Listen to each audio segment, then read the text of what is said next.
My name is Manuel Martinez, also known as Manny Martinez. I agree with my two predecessors here, but I have another issue here, which is the most important thing. Okay?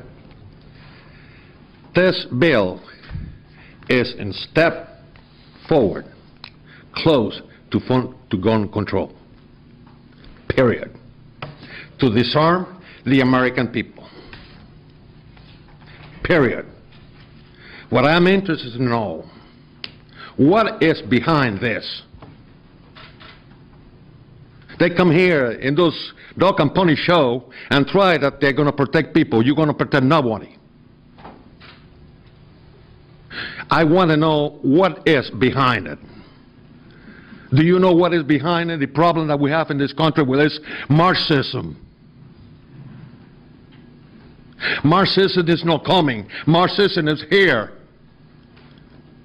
Marxism has been in this country for quite a while. And the politicians allow that because they are ignorant or they are part of the plot. Don't sell me this. A very powerful man tried to sell me this 50-something years ago. I didn't buy it. Do you think you're going to buy it? Do you think I'm going to buy it now? After pushing 80 years? This is Marxism. Plain and clear. With everything. Communist, socialism, humanism, I heard that too in my native country. They put this dog and pony show saying, hey, we're going to protect you. No, what they did was enslave a country. They destroyed the country in the same way that this country is going to be destroyed if we continue in this round.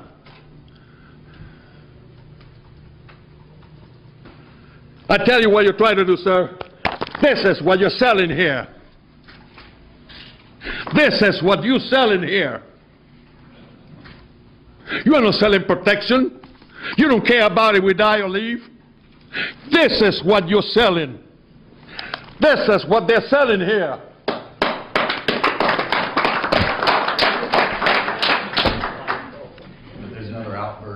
We'll have to clear those individuals. You want out. me to continue? Or you want me to quit? Or you going to silence me? No, you continue. You have your time. It's the outburst. A very powerful man couldn't silence me, put me in chain. But my spirit was never.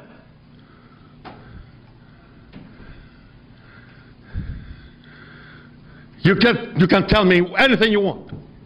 I am a free man. I become from a free people. From a free country, from a free family. I get to this country due to liberty, to freedom. This country opened its arms when I needed it, when my life was in jeopardy,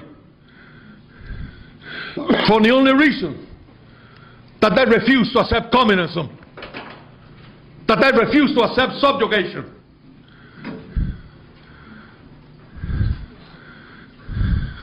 You want me to continue?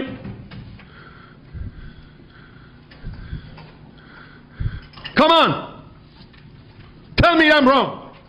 I've been there when you probably start learning how to walk. I was there.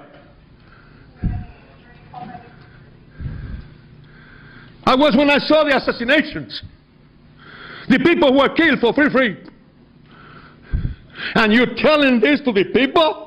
Here, and the government of this state come here and sit up, say no, we need registration. No, my friend. No, my friend. You don't sell this to me. You sell this to the people who do not have self-respect, self-determination, and they are weak, and they love to be subjugated and be dependent on the government. You don't sell that to me, sir. You don't sell this bill to the free men and women of this country. This is a treason. This is an assault to the dream of the founding fathers. They didn't die for this.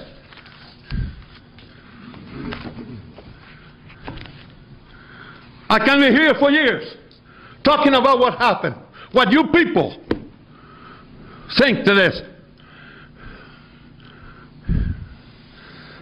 You don't know anything. You don't know what freedom is.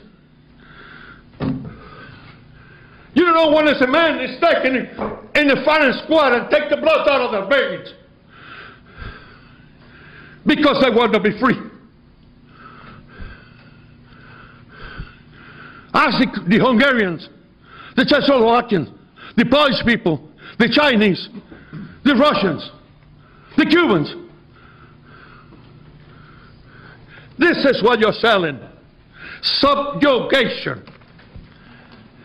I want to talk today about a guy who would have been history had there been more widespread firearms ownership in Cuba and had a lot of other things not happened, like spinelessness in the United States. The Longest Romance is a new release.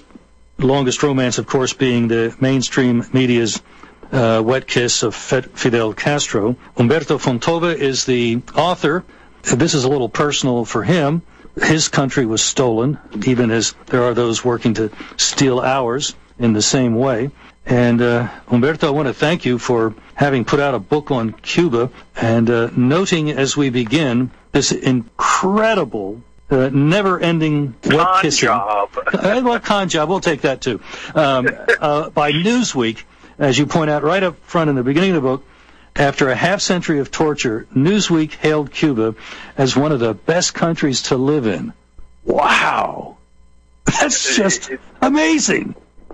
You can't make it up. And folks, just so that you all know, please do not tune into this show or read my book if you expect a balanced, a nuanced, a bipartisan approach to Castroism for the simple reason that I lived it. And mass murder doesn't brook a nonpartisan approach. Yeah, it's an amazing approach to historiography because when it came to the Third Reich, when it came to Stalin's Russia, William Shirer, Robert Conquest did not rely on sources from the regimes to write their histories.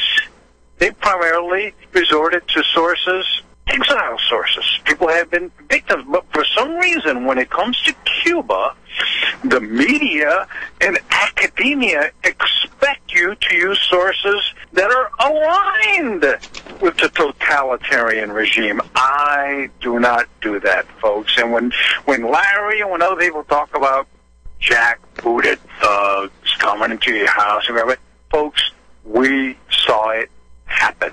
Okay? Mm-hmm. We saw it happen. Right. Now, the Castro that you've put on the cover of your book, The Longest Romance, shows, frankly, a very handsome guy standing in front of, 60-year-old microphone, 70-year-old microphone, something like that. Clearly, the guy can be charming as all get out. You can ask so-called journalists like Barbara Waters, who probably, I don't want to get physiological, but just really couldn't contain herself. She was just so swept off her feet by this dashing hombre that is bringing Cuba into a better future. And evidently they don't want to see, because they can't drive from the airport to someplace without seeing a little bit of what it's really like.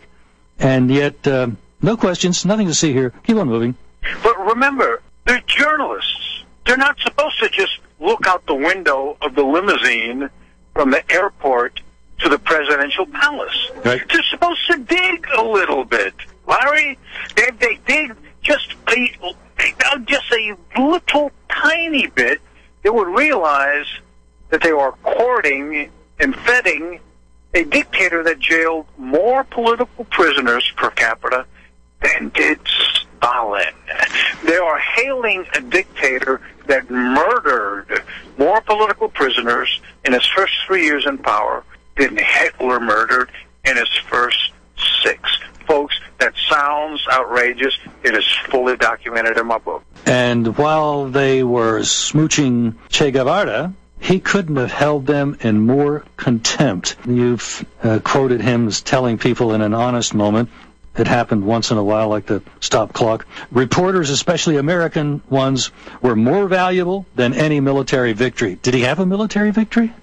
There was no such thing as a guerrilla war in Cuba. And by the way, Che Guevara, that comes from Che Guevara's own diaries. This was his guerrilla diaries of when he was Cuba.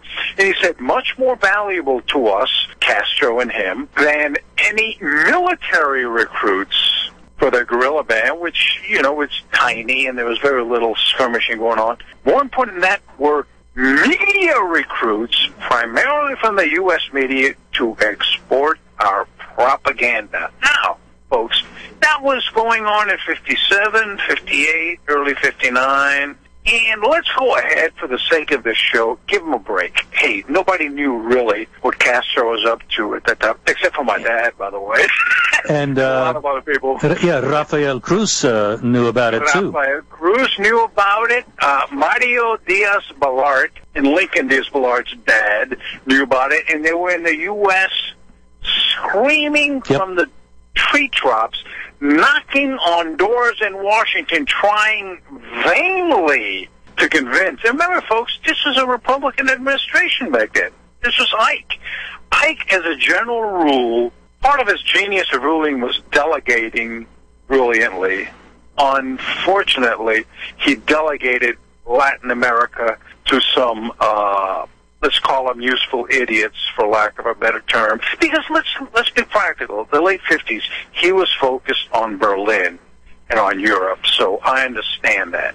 No one would have dreamed that in 1959 that 3 years later, 90 miles off the coast of the U.S. would have become the biggest crisis, national security crisis, that the U.S. had ever faced since 1812. You know, let's discuss that, because I followed that fairly carefully. And in fact, that was a pivotal moment in my own coming into the real world. I was in graduate school at the American University in Washington, D.C., and I was a pretty good liberal in good standing.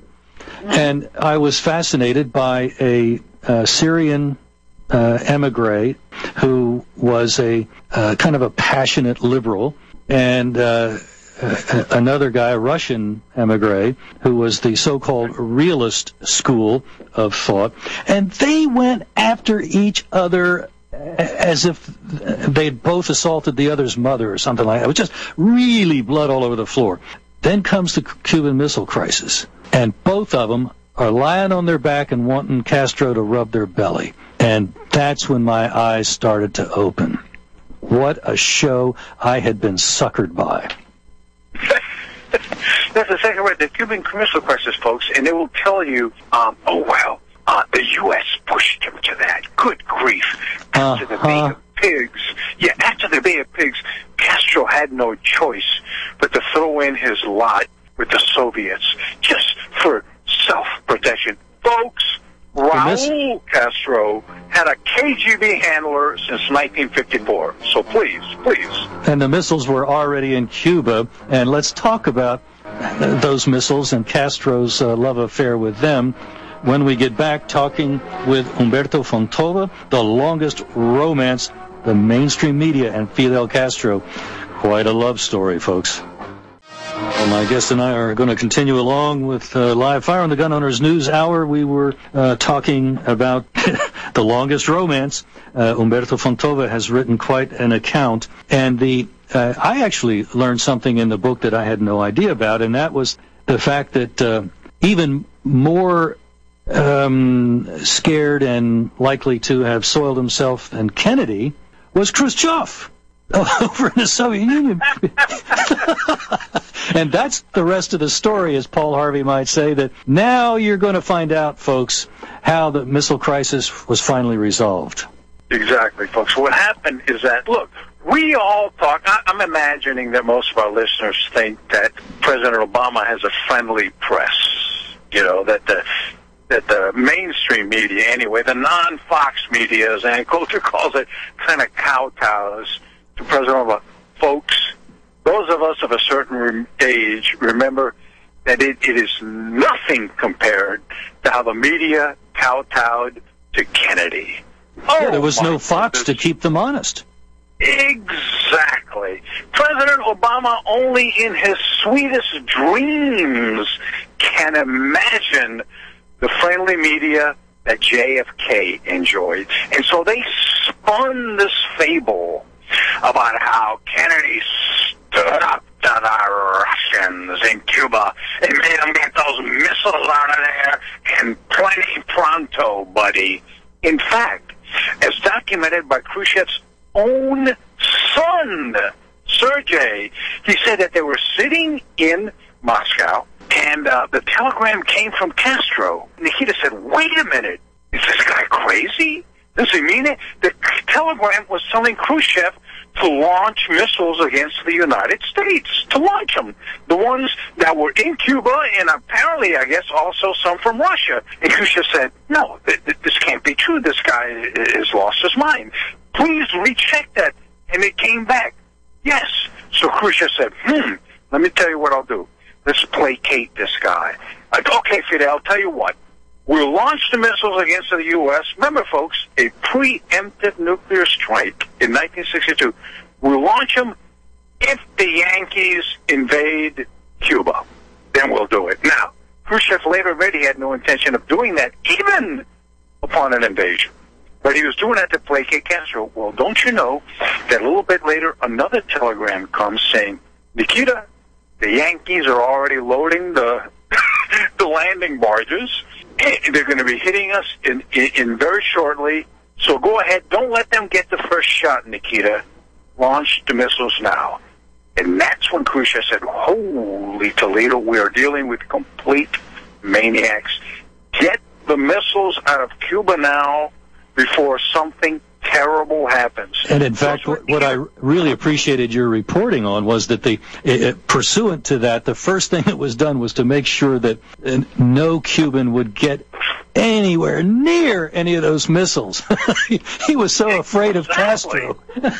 So Khrushchev, whatever else we're going to say, he was the butcher of Budapest, and he was a Stalinist official. Right. But he had Castro's number from day one. He says, my God, this lunatic is going to get us involved in a nuclear war against the U.S., which had an overwhelming nuclear superiority over the Russians at the time.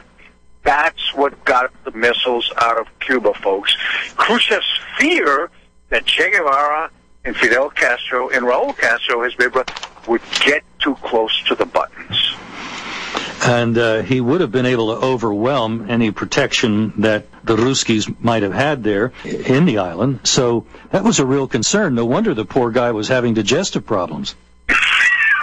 I'm telling you. And as a matter of fact, to add insult to injury, in November of 1962, Che Guevara gave an interview. He thought it was off the record to the London Daily Worker, Communist Party paper.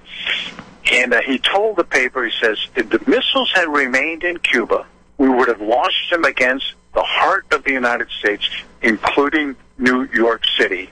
He made this statement in November of 1962, exactly 4 weeks after the Cuban Missile Crisis. And one of their targets was also the White House.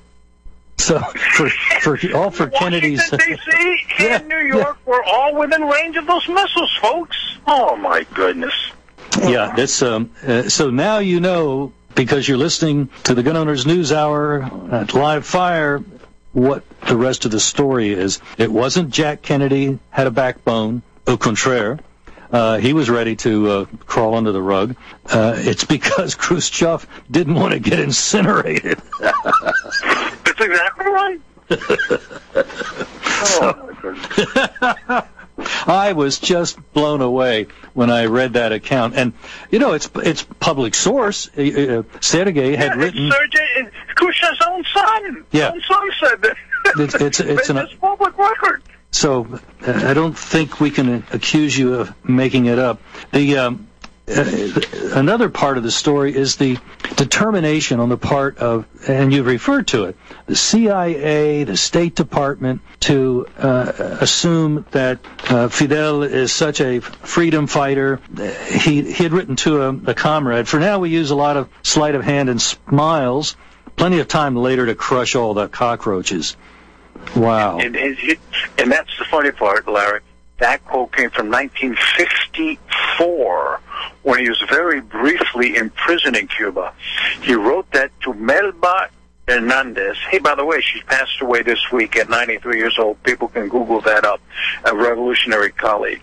But the point is, in 1954, he was very briefly imprisoned by Batista, who idiotically let him out of prison. This horrible, fascist, brutal, Let's talk. The media. Batista actually let him out of prison. Batista was a guy that ultimately, well, once he got elected, but then, as you point out, the next time he wanted back in, I guess it's those presidential offices can really go to people's heads, whether it's in Washington or Havana. And so he wanted back in, and so he sort of grabbed power. But I got the impression from it you wrote that maybe one person was killed during this coup, not exactly the same proportion that died after Castro. And he would rule, as you've just told us, by letting political enemies out rather than putting them on the firing wall. Right. All of this, it alarms me when I do radio and TV shows and so many, and people kind of equate the two. Batista and Castro. Well, why are y'all complaining? Didn't y'all have a dictator before Castro? Oh, my goodness.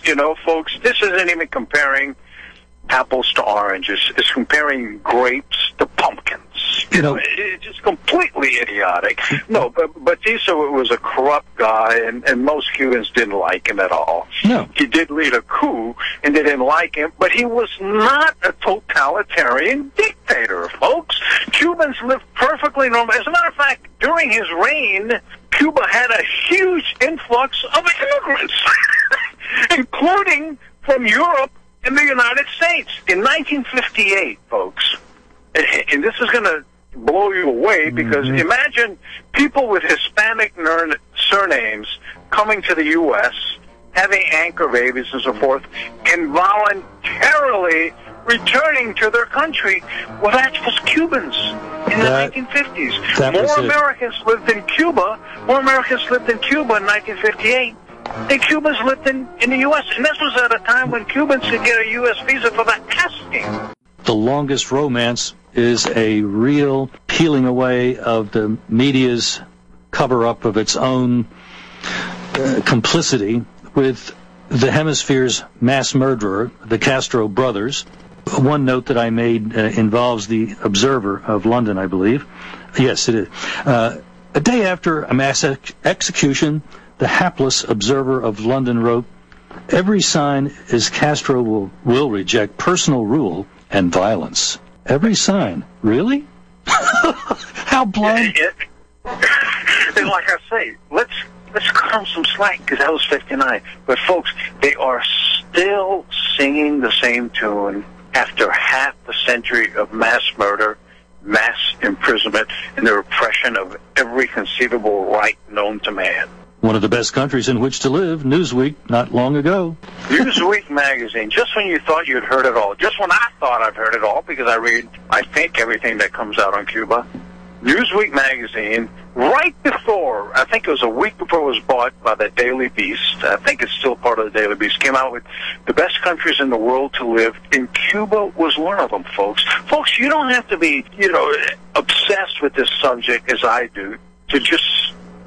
Wait a minute, why are people jumping on rafts and risking the jaws of Makos and hammerheads and so forth, and have been doing that for 50 years, if it's such a wonderful place to live? That's all you've got to look at. Let's explain how we have some approximate handle on how many people have died trying to flee from this one of the nicest places to live. As you described it, when somebody's going to go for it, frequently there's a communication made to probably Florida, but to the mainland, to U.S., that the following are trying to get it out of here. Be on the lookout for them.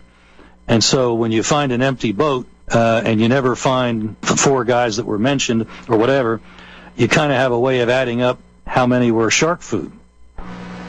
Exactly. That's what I try to do with my books, Larry. Rather than just go to official sources and the AP and Reuters and New York, the people involved in it. I interviewed the people involved in the search and rescue attempts for Cuban rafters. And now, many of our listeners are like, well, wait a minute, but I mean, we got enough Hispanic people trying to sneak into this country. What's the big deal with the Cubans? Folks, the big deal is that Cubans didn't try to do this before Castro, okay? And they're risking their lives across 90 miles of shark-infested oceans. And so I interviewed the people in Key West who flew the flights and who tried to rescue these desperate in the most extreme sense of the term, people leaving Cuba. And they said they would often get notice from Cuba. Okay, we got 5 guys, 3 girls and 2 guys or whatever. We got 3 families leaving today from Cuba. Please notify us when y'all get them and when they get to Miami. And this gentleman, friend of mine from Key West, said, you know, Umberto, 70-80% of the time we could not answer them that they had been rescued. So we had to assume that they disappeared into the jaws of sharks or otherwise dehydration and other horrible forms of death in the Florida Straits. You described one, I forget whether it was I think it was a man, but it doesn't really matter that much, who did finally make it to the Florida coast, but really on death's door, dehydrated, sunburned, horrible. Right. You talk about the media outlets that have Havana bureaus, like Huffington Post, which is viewed as a respectable liberal media outlet. You got a little background on the Huffington Post. Why don't we describe this reputable news source? Yeah, her name was Alarcón, Margarita Alarcón. And the Huffington Post, to read the Huffington Post and to read even the little bio on her, oh, well, gosh, this is just someone who lives in Havana, Cuba, and likes to report. Folks, the Huffington Post Cuba correspondent was the daughter of the man who was slated to succeed Fidel Castro. You would never have guessed any of this, not only from the Huffington Post, but from any U.S. media outlet. Alarcón, Ricardo Alarcón. Now, it just so happens that now we don't know where he is, as so often happens in Stalinist regimes. He may have fallen out of favor and he may be in prison. But at the time that the Huffington Post was running his daughter's articles, I mean, with no explanation about what might be her motivation, she was the daughter of the man who everyone thought would be Fidel Castro's successor, you know, back in 2006, 2007, when people thought he might pass away. And this is typical of what goes on in not only the U.S. media, but the international media. Oh, yeah. Folks, what you're getting from Cuba is doctored by Cuban agents of influence. The juxtaposition of Barbara Walters going out to have a tryst with Fidelito at one of his mansions at the mouth of a bay or something like that, if I recall right. And as they putted along in his elegant skiff, they went right by, I don't remember how many you said, 2 or 3 prisons where a lot of women prisoners were there, sometimes just because their daddy was somebody the regime didn't like. Exactly. By the way, Larry, I think International Women's Day was yesterday, or maybe the day before. This is International Women's Week. Folks, how many of y'all know that the longest suffering female political prisoners in the modern history of the human race spent their suffering in Castro's prison? Castro, by the way, a man who is feted, who is fawned upon by Barbara Walters. Diane Sawyer was so overcome in Fidel Castro's presidency when he visited New York in 1996 that she rushed up to him, hugged him, and kissed him on his bearded cheek. I wasn't being too... I wasn't going too much farther than reality when I described the big wet kiss. Exactly. Folks, you know, and these things sound outrageous to you. It is fully documented in the book. Barbara Walters fancies herself a feminist. Barbara Walters Diane Sawyer fancies herself a feminist. Carole King, famous songstress, whose songs I enjoy, fancies herself a feminist. She sang a personal "You've Got a Friend" to Fidel Castro in Havana, Cuba. 2 miles from where she was singing that, the longest-suffering female political prisoners in history were suffering tortures. You can't make this stuff up, folks. And we're talking torture. We're not talking about just sleep deprivation and things that are bad enough. We're talking about the real deal. Torture. Folks, torture takes place in Cuba. Every place except Guantanamo. How about that? I'm Larry Pratt of Gun Owners of America, and I want to invite you to join the Second Amendment movement with Gun Owners of America, the only no-compromise gun lobby in Washington. Take action by becoming a GOA member today by going to gunowners.org. Gun Owners members receive the GOA newsletter, fact sheets, alerts, certificates, and more. But there's more to joining GOA than just a list of member benefits. The united voice of GOA members has been successful in defeating restrictive legislation designed to disarm our population. GOA has helped to get strong constitutional members of Congress like Senator Ted Cruz elected. And with your help, GOA will continue to successfully defend the rights of gun owners in the courts. Participate in our efforts to restore and preserve the nation's right to keep and bear arms. All contributions to our lobbying efforts are used exclusively to support or oppose firearms legislation. Join online at gunowners.org. Back with Humberto Fontova, the longest romance, the mainstream media, and Fidel Castro. One of the ultimate put-downs by a liberal, if they can't beat you in an argument based on logic and or facts, which is most of the time, actually, then they pull the race card. And we've all probably experienced that. If you listen to this show, I imagine you've been blessed by such a mindless response. Well, the Castro regime is quite the practitioner of racism. To start with, as you pointed out, Batista, who was a dictator, was also not exactly lily white. No, he was what would be called in Cuba a mulatto, but in the U.S. he would be considered black, just as Jesse Jackson, Charlie Rangel, Halle Berry are black. If they're black, then Batista is black. He was black because of the one-drop rule that prevails in the United States. But that's a different issue. The point is the Castro regime is lily white. The leadership is lily white, and they are guilty of jailing and torturing the longest-suffering black political prisoners in modern history. There are Cuban blacks who suffered longer in Castro's prisons than Nelson Mandela suffered in South Africa. But you've never heard of them, folks. You have never heard of them in the mainstream media, but you will read about them in my book.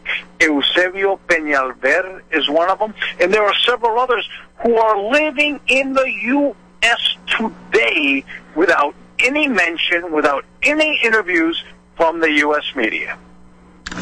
That is, I guess, not surprising. Nor is it not surprising that the wretched economic conditions of Cuba, which represent a stupendous decline from a country that was easily on a par with European living standards, better than many, actually, countries in Europe, is now one that, Humberto, I just love this. You found a Haitian who had been to Cuba, and he found that it was more impoverished than Haiti. I honestly thought, in spite of Castro, Haiti was still the Pitts, the Duvalier, and all of those good folks.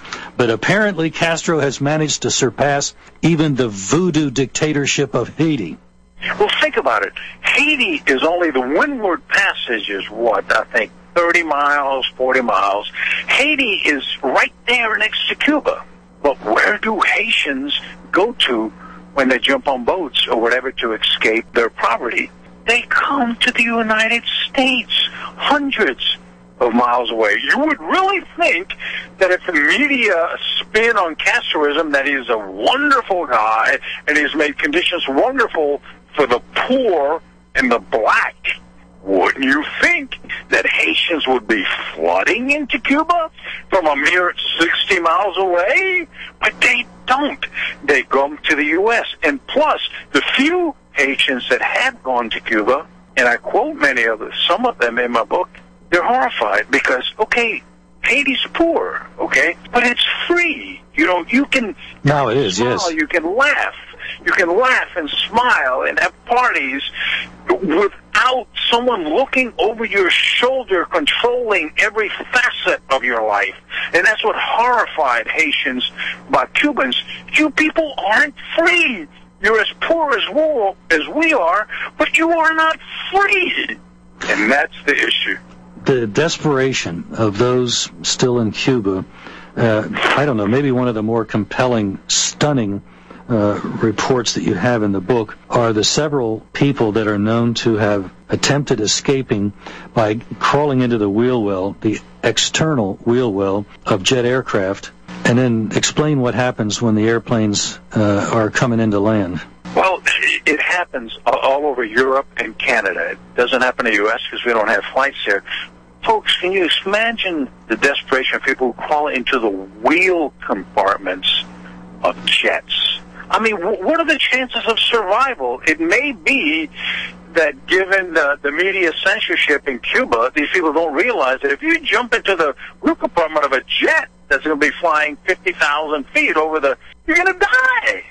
Yep. People still risk that, folks. People drop out of the wheel compartments of jets in Madrid, in Italy, in Germany, and I have many accounts of these people. Amazingly, one such person survived the ordeal. The point is, can you imagine, folks, the desperation of people that crawl into wheel compartments? First of all, risking getting to that wheel compartment across the tarmac without getting shot by Castro's police, and then sneaking to it to escape one of the best countries on earth to live, folks. You can't make this stuff up. You can't make it up. You just can't make it up. No. As a sidebar, the kind of advisors that even Ronald Reagan had around him reflected, frankly, poor judgment in some of his personnel picks. I would mention, because I made a note of it, General Colin Powell and former minority Senate leader Howard Baker, who kept trying to take out of Reagan's famous signature speech, "Mr. Gorbachev, tear down that wall." They kept trying to take it out of the speech, and he kept penciling it back in. No wonder we've had trouble dealing with Castro if even a guy like Reagan has a bunch of mush-headed socialists around him.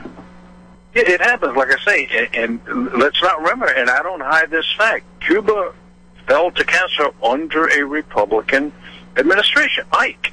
But Ike tried to make good on it. He tried to make good. His last words, when he was handing over the torch, among his last words, when he was handing over the torch to Kennedy, help the Cubans to the utmost.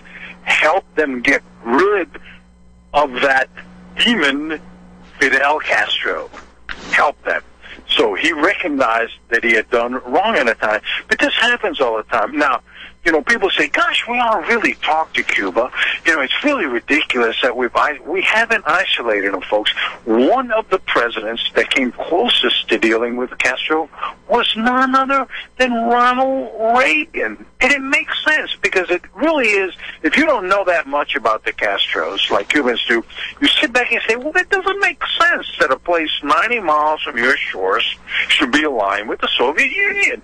That doesn't make sense. There should be some way to bring him into our fold. And I can understand that. Ronald Reagan bent over backwards to accommodate Castro. He sent Vernon Walters, who is he was a general. He was responsible for securing U.S. Air Force and military bases in Spain, but he had a long history of very successful diplomacy on behalf of the U.S. government. Ronald Reagan sent him to Havana to actually meet with Fidel Castro. And Vernon Walters came back and he said, forget it. It's going to be Castro's way, or it's going to be no way. Well, good for Walters, because I'm sure Castro tried to put a charm advance on him. Yeah. Prior to that, by the way, Secretary of State Alexander Haig had met with Cuban so-called Vice President Carlos Rafael Rodriguez in Mexico City, and that set up the Vernon Walters meeting. But Walters came back and he said, it's going to be Castro's way or no way. That was in 1980, late 82. So Reagan said, fine. Shortly thereafter came the invasion of Grenada. Shortly thereafter came the aid to the Contras into El Salvador that wiped, for a brief time anyway, Marxism, Soviet Marxism, from the Caribbean. Well, and let me add one more to your list. My wife's home country, Panama, was liberated as well by that cowboy, Ronald Reagan. We've run out of time. I knew that was going to happen. But, yeah, Ronald Reagan started to repent for whatever confusion he had suffered from. A lot of it was poor choice in personnel. People are policy, and even conservatives don't seem to get it as much as we should. And so hopefully, folks, you can take that away as one of the big lessons. Our rights to keep and bear arms have never been under as much attack, and gun owners of America are fighting daily in Washington to protect that right. This program, Live Fire, keeps you up to date on that fight. GOA is the only no-compromise gun lobby in Washington. Live Fire is hosted by GOA's Executive Director, Larry Pratt. Be sure to join us next Saturday. And remember, it's not just about gun control, it's about control. The tyrants did it. Hitler took the guns. Stalin took the guns. Mao took the guns. Fidel Castro took the guns. Hugo Chavez took the guns. And I'm here to tell you, 1776 will commence again if you try to take our firearms. Doesn't matter how many lemmings you get out there on the street begging for them to have their guns taken. We will not relinquish them. Do you understand? And that's why you're going to fail, and the establishment knows no matter how much propaganda, the Republic will rise again when you attempt to take our guns.